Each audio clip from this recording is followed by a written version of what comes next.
Good morning प्यारे बच्चों। आज हम लोग वर्ग क्रमांक का बहुपद चैप्टर पढ़ने वाले हैं। तो इस बहुपद में हम लोग सबसे पहले ये जानेंगे व्यंजक क्या होता है। जब तक व्यंजक नहीं जान पाएंगे तो बहुपद नहीं जान पाएंगे। तो व्यंजक के बारे में जानते हैं, किसको व्यंजक कहते हैं। व्यंजक जो है वह किससे किससे बनता है, व्यंजक में कौन कौन राशि होती है। जैसे एक व्यंजक लिखते हैं 3x लिखते हैं, यह एक व्यंजक है। कैसे व्यंजक है? तो व्यंजक का निर्माण जो होता है ना, वह एक राशि अचर से होती है और एक राशि चर से होती है। चर और अचर से व्यंजक का निर्माण होता है। तो कभी कभी हम लोग ऐसा देखते हैं कि लिखा हुआ रहता है कि जैसे कि मान लेते हैं 3 है लिखा हुआ, इसमें चर दिखाई देता ही नहीं है, सिर्फ क्या अचर है। तो इसमें 3 को हम लोग लिख सकते हैं 3 बराबर 3 गुना 1 और 3 गुना 1 को हम लिख सकते हैं x टू दी पावर 0।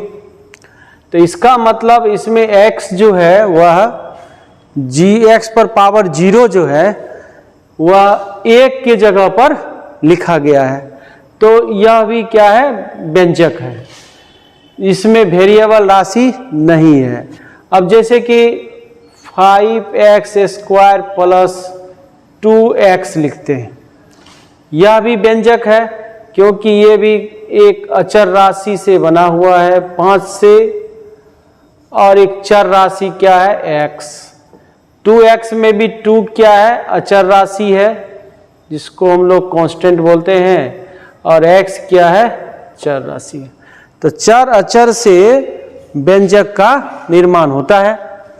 अब ये सब व्यंजक में हम लोग देखते हैं तो यहाँ पर बीच में प्लस है, कहीं पर कुछ नहीं है, एक ही राशि लिखा हुआ है 3x है। तो इसके आधार पर हम लोग यह कह सकते हैं कि बीजीय व्यंजक को प्लस और माइनस दोनों के द्वारा, प्लस और माइनस, प्लस या माइनस के द्वारा उसको अलग अलग पदों में विभाजित कर सकते हैं।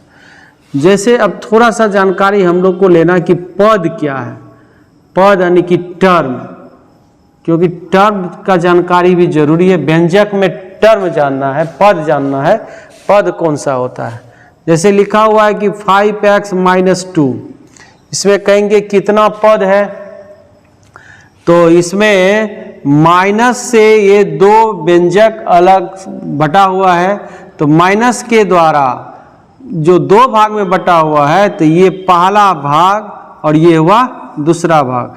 तो ये 2 पद हो गया। इसमें पूछेगा पद कितना है, तो पद की संख्या इसमें कितनी है, तो 2 है।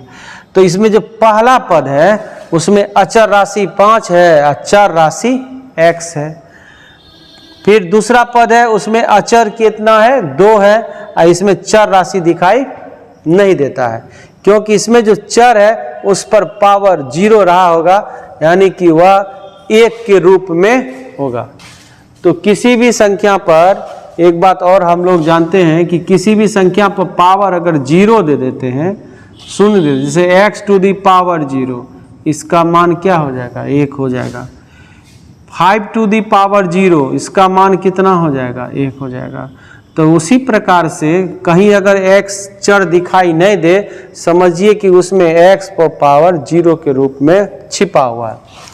अब हम लोग ये बीजीय व्यंजक से हम लोग एक बात जानते हैं कि इस बीजीय व्यंजक में जो चर है, सभी चरों में कुछ न कुछ घात होता है, पावर होता है। चर में जो पावर होता है वह पावर क्या सब पावर होता है, घात क्या सब होता है। तो घात जो बहुपद होगा उसका जो घात होगा वह कौन सब हो सकता है। तो इसके लिए थोड़ा सा जानकारी हम लोगों को लेना पड़ेगा पूर्ण संख्या के बारे में। पहले से भी हम लोग जानते हैं थोड़ा बहुत पूर्ण संख्या क्या है। तो ये पूर्ण संख्या जो है, यह शून्य और प्राकृत संख्या को अगर मिला देते हैं शून्य और प्राकृत संख्या के सेट को क्या कहते हैं? पूर्ण संख्या कहते हैं। तो शून्य या इसको ऐसे भी बोल सकते हैं, पूर्ण संख्या को W से इंडिकेट किया जाता है, सूचित किया जाता है। तो 0, 1, 2, 3, 4 सो ऑन, इस तरह से ये इन्फिनिटी तक चला जाता है। तो ये जो सेट है ये पूर्ण संख्या हुआ। पूर्ण संख्या में 0, उसके बाद प्राकृत संख्या। तो शून्य और प्राकृत संख्या 1, 2, 3, 4 सबको मिला के पूर्ण संख्या होता है। ये पूर्ण संख्या इसलिए बता रहे हैं कि बहुपद को समझने के लिए इसकी जरूरी है पूर्ण संख्या। जब तक हम लोग पूर्ण संख्या नहीं समझेंगे, पूर्ण संख्या में क्या क्या अंक आता है वो नहीं जानेंगे, तो बहुपद को भी नहीं जान पाएंगे। पूर्ण संख्या अब क्लियर हो गया। अब हम लोग धीरे धीरे बहुपद को जानेंगे। बहुपद में पद देख लिए, प्लस या माइनस के बीच में, प्लस या माइनस के द्वारा पदों में, कई पदों में व्यंजक को बांटा जाता है। तो कोई भी बहुपद कब, कोई भी व्यंजक जो है वो बहुपद कब कहलाता है कि जब व्यंजक का, जब व्यंजक के चर मान का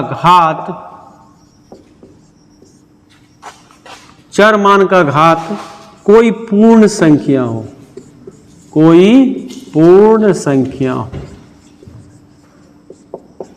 अगर घात पूर्ण संख्या है, किसका घात? चर का। चर का घात अगर पूर्ण संख्या है तो समझेंगे वह क्या है? बहुपद है। बहुपद में सिर्फ देखना है उसके चर को, और चर का पावर को देखना है, तो पता चल जाएगा कि ये पूर्ण संख्या है कि नहीं है। हम पूर्ण संख्या को एक बार यहाँ पर लिख के छोड़ते हैं, आपको समझाने में मदद होगी। जैसे 0, 1, 2, 3, 4, 5, 6 सो ऑन, इस तरह से है। अब जैसे उदाहरण इसका लेते हैं बहुपद का, जैसे 2x + 3 है, यह एक व्यंजक है। इस व्यंजक में यह व्यंजक दो पदों में बटा हुआ है। पहला पद 2x, दूसरा पद 3 है। पहला पद जो 2x है, इसमें जो x है, इस x में जो पावर है वह कितना है? 1 है। अब इस 3 में कहेंगे कहाँ पर x है, तो 3 को हम लोग लिख सकते हैं 3 गुना 1, और एक जो है, इस 1 को क्या लिख सकते हैं? 1 को लिख सकते हैं x⁴,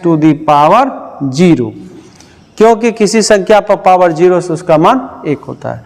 तो एक इसमें x है छिपा हुआ, लेकिन किस रूप में है? x⁴ के रूप में है। तो इसमें चर का मान हो गया 0, तो 0 भी पूर्ण संख्या है, और इसमें जो चर है उस पर पावर 1 हो गया, यह भी पूर्ण संख्या है। तो ये जो व्यंजक है, यह व्यंजक के दोनों पद, पहला पद में भी चर का मान कोई पूर्ण संख्या, दूसरा पद में भी चर का मान कोई पूर्ण संख्या है। इसका मतलब ये पूरा जो व्यंजक है यह एक बहुपद है, दो पदों का यह बहुपद है। जैसे कि मान लेते हैं कि √5x लिखा हुआ है, या +2x लिख देते हैं, या √5x² + 2x लिखते हैं। यहाँ पर भी बहुपद है, ये दो पद वाला बहुपद है, दो पद है, तो दोनों पद को देखना है। पहला पद में ये जो √5 है, ये तो कांस्टेंट आ गया, ये अचर हो गया, ये अचर हो गया, और ये जो x है ये चर है। और इस चर का जो घात है, इस चर का घात क्या है? 2 है, और 2 क्या है? एक पूर्ण संख्या है। 2 क्या है? एक पूर्ण संख्या है।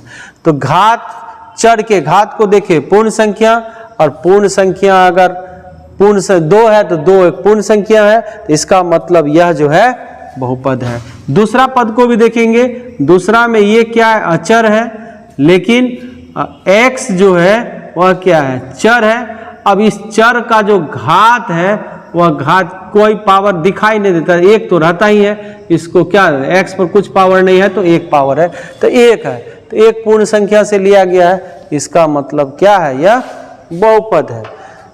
जैसे और उदाहरण, एक दो उदाहरण लेते हैं। जैसे कि मान लेते हैं कि 5, कोई पूछेगा 5 बहुपद है कि नहीं है, तो कैसे समझेंगे एक बहुपद है? तो 5 को हम लोग लिख सकते हैं 5 × 1 और 5 × 1 को लिख सकते हैं x⁻0। तो इसका मतलब इसका जो चर मान है उसका पावर 0 है और 0 पूर्ण संख्या है, इसका मतलब यह भी क्या है? बहुपद है। इस तरह से हम लोग पहचान कर पा रहे हैं कि बहुपद है।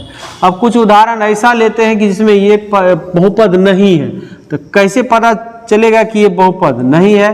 तो जैसे कि कुछ उदाहरण हम लिखते हैं, x + 1/x लिखते हैं, ये बहुपद है कि नहीं है? तो सबसे पहले ये जो व्यंजक है, यह व्यंजक दो पदों में बटा हुआ है। इसका पहला पद x है और x पर पावर 1 है, तो इसका मतलब ये पद तो बहुपद है। दूसरा पद जो है 1/x, ये जो 1/x है, इस x को जब ऊपर करेंगे तो उस पर पावर -1 हो जाएगा, क्योंकि यहाँ पर पावर 1 नहीं कुछ है तो 1 है। इसको जब ऊपर करेंगे तो पावर क्या हो जाएगा? -1 हो जाएगा। और -1 पूर्ण संख्या में नहीं आता है, इसका मतलब यह जो है बहुपद, इसका दोनों पद में एक पद है, दूसरा पद नहीं है, तो इसका मतलब ये व्यंजक बहुपद नहीं है। किसी भी व्यंजक को बहुपद